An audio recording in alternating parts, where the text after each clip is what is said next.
কাঁচা লঙ্কার official YouTube চ্যানেলে সবাইকে জানাচ্ছি একটা ওয়ার্ম ওয়েলকাম। আশা করি আপনার প্রত্যেকে খুব ভালো আছেন। আজকে একটা ভারী সুন্দর রেসিপি আপনাদের সাথে শেয়ার করব। আমি আজকে একটা পোলাও বানাবো, তবে এটা নর্মাল পোলাওয়ের মতো হবে না। আমি আজকে থোড় দিয়ে পোলাও বানাবো। হ্যাঁ, ঠিকই শুনেছেন, থোড় দিয়ে পোলাও। এটাকে থোড় পোলাও বলে বা চাল থোড়ো বলে। ভীষণ ভালো খেতে হয় আর এটা একটা খুবই সাবেকি রান্না। চলুন আমার সাথে কাঁচা লঙ্কা রান্না করে প্রথমেই আগে দেখিয়ে নিই যে এই চাল থোড় বা থোড় পোলাও বানানোর জন্য আমাদের ঠিক কি কি উপকরণ লাগছে। এই চাল থোড় বা থোড়ের পোলাও বানানোর জন্য কিন্তু বিশেষ কিছু উপকরণ লাগে না, সবই মোটামুটি বাড়িতে অ্যাভেলেবেল থাকে। একটা পোলাও বানানোর জন্য যা যা উপকরণ মোটামুটি লাগে সেগুলোই লাগবে, সাথে একটু থোড় লাগবে। আমি একটা ছোট মাপের থোড় নিয়েছি, যেটাকে আমি ছোট ছোট করে কেটে নিয়ে নুন হলুদ আর সর্ষের তেল মাখিয়ে একটু রেখে দিয়েছিলাম। 2 কাপ মতো গোবিন্দভোগ চাল নিয়েছি, যেটাকে ভালো করে ধুয়ে পরিষ্কার করে নিয়ে 30 মিনিট মতো ভিজিয়ে রেখেছিলাম। তারপর জলটা ঝরিয়ে নিয়েছি। হাফ আমি নারকোল কোড়া নিয়েছি। 1 টিস্পুন কাঁচা লঙ্কা বাটা নিয়েছি। কাজু বাদাম নিয়েছি পরিমাণ মতো, কিশমিশ নিয়েছি আমি পরিমাণ মতন। 1 টিস্পুন আমি গোটা জিরে নিয়েছি। 1 টেবিল স্পুন হলুদ গুঁড়ো নিয়েছি। 1 টিস্পুন ধনে গুঁড়ো নিয়েছি। 1 টিস্পুন জিরে গুঁড়ো নিয়েছি। 1 টিস্পুন লাল লঙ্কার গুঁড়ো নিয়েছি। 1 টিস্পুন আমি গরম মশলার গুঁড়ো নিয়েছি। 1 টেবিল স্পুন আদা বাটা নিয়েছি। গোটা গরম মশলা নিয়েছি। সাথে নিয়েছি 2টো তেজপাতা আর শুকনো লঙ্কা। স্বাদ মতন নুন নিয়েছি। স্বাদ মতন চিনি নিয়েছি। 5 থেকে 6টা কাঁচা পাকা লঙ্কা নিয়েছি। ব্যাস, আমাদের এ কটাই উপকরণ লাগছে। চলুন এবার রান্নাটা শুরু করে ফেলি। রান্নাটা শুরুর প্রথমেই আমি একটা বড় কড়াই বা পট নিয়েছি। তাতে আমি 2 to 3 টেবিল স্পুন মতো ঘি গরম করে নেব। আমি কিন্তু এই রান্নাটা সম্পূর্ণ ঘিতে বানাবো। আপনারা চাইলে কিন্তু ঘি আর সাদা বা সর্ষের তেল মিলিয়েও করতে পারে, তবে রান্নাটা কিন্তু ট্রেডিশনালি পুরোটাই ঘিতেই হয়। ঘিটা গরম হয়ে গেলেই আমি প্রথমে কাজু বাদামটা দিয়ে দেবো। কাজু বাদামটা হালকা হাতে একটু ভেজে নিয়ে তুলে রাখবো। তুলে রেখে এবার আমি এতে কিশমিশটা দিয়ে দিলাম। কিশমিশটা কিন্তু বেশিক্ষণ ভাজবো না, একটু হালকা সতে করে নিয়ে তুলে রাখবো। যে কোনো পোলাও রান্নাতে না কাজু কিশমিশের পরিমাণটা আমি কখনোই বলি না, কারণ যে কোনো পোলাওতে কাজু কিশমিশ আপনারা যতটা খুশি ব্যবহার করতে পারেন। যত বেশি দেবেন ততই বেশি খেতে ভালো হয়, কি তাই না?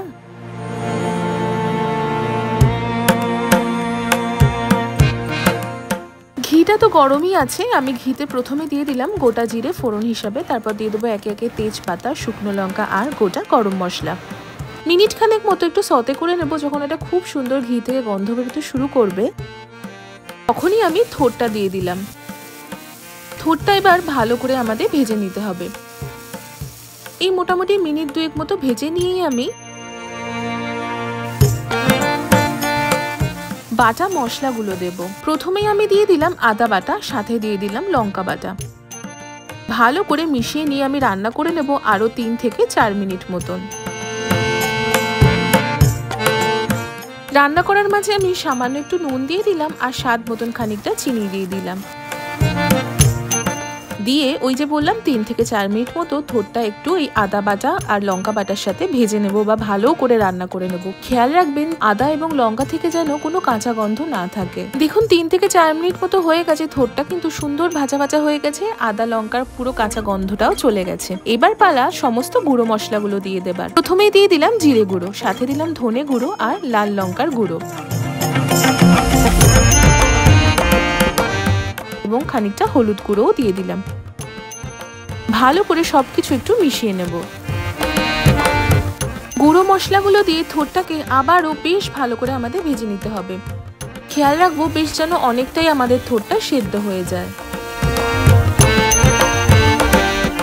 এই মোটামুটি আরো মিনিট 2 মতো ভেজে নিয়ে চালটা দিয়ে দিলাম। চালের সাথে কিন্তু এবার থোড়টা বেশ ভালো করে মিশিয়ে নেব। মিশিয়ে নিয়ে কিন্তু চালটাকে আবারও ভালো করে আমাদের ভেজে নিতে হবে। আমরা অন্যান্য সময় যখন যে কোনো পোলাও বানাই তখনও যেমন চালটাকে মশলার সাথে আগে ভালো করে ভেজে নিই, এক্ষেত্রেও কিন্তু তাই।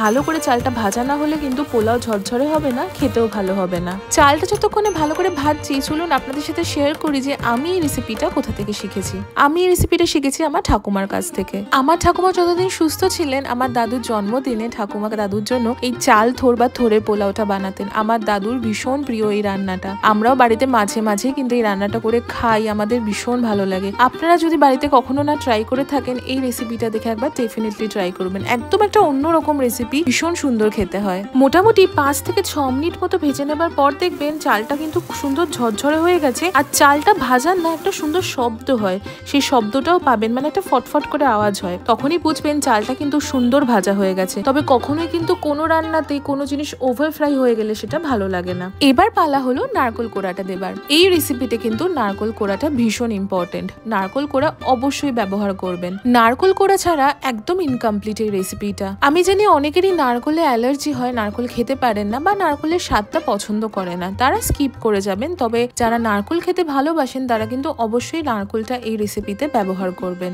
নারকোলটা দিয়ে বেশ ভালো করে কিন্তু চাল আর থোড়ের সাথে মিশিয়ে নেব।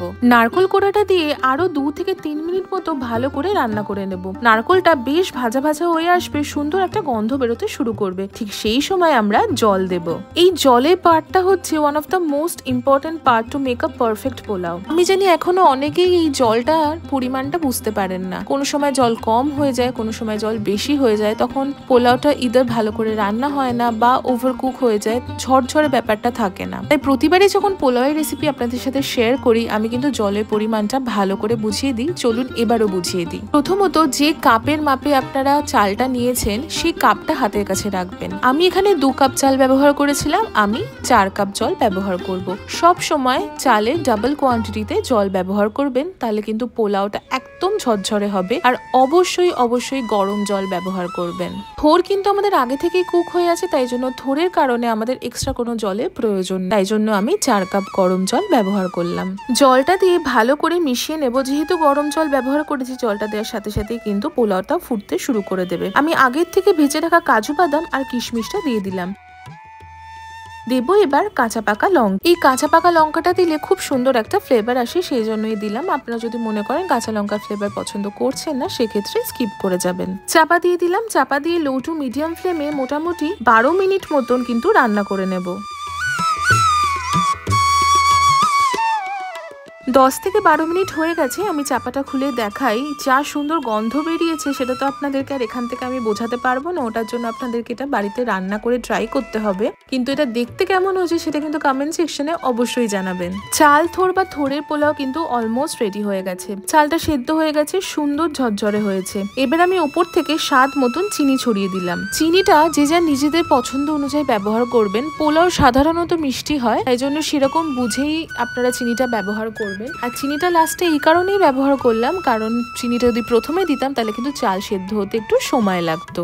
সাথে দিয়ে দিলাম গরম মশলার গুঁড়ো আর 1 টেবিল স্পুন মতো ঘি। আবারও আমি চাপা দিয়ে দেবো। চাপা দিয়ে গ্যাসের ফ্লেমটা অফ করে দিলাম। দিয়ে আমি আরো 12 থেকে 15 মিনিট মতো একটা স্ট্যান্ডিং টাইম দেবো। গরম ভাপে কিন্তু চিনিটা একদম গলে চালের সাথে সুন্দর মিশে যাবে।